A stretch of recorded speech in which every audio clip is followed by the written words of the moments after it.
Good morning mga kasangkayan, mga upay nga aga. So pasensya na hindi ko na videohan. Actually these are, I don't know how to call this. Hindi naman sasabihin balat or basta this is the outer part of a passion fruit. So as you can see, ano to, yung Panama Red. So this is the first time na nakatikim ako ng Panama Red, and I confirm na mas masarap siya at mas matamis talaga yung mga hinog kaysa sa regular nating nakakain na passion fruit na yung kulay dilaw, yung green to dilaw pag hinog, kasi hindi ganun katamis. Actually mas nangingibabaw yung kanyang sourness than the sweetness of the yellow ones na passion fruit. This one, ito talaga matamis. So I decided to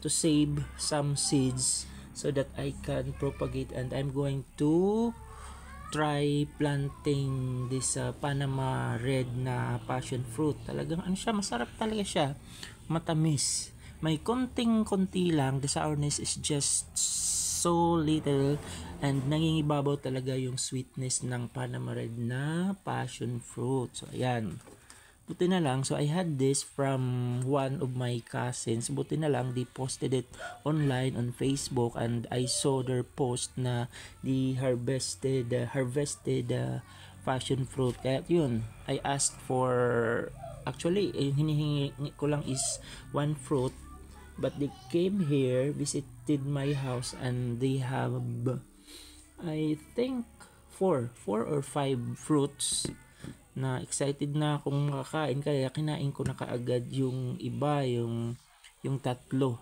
Ito naman, this is the outer part ng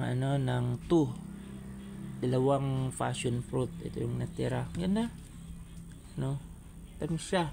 Palayo yung diferensya, although yung yung loob ng Panama Red na passion fruit is perfectly the same sa sa dilaw na passion fruit.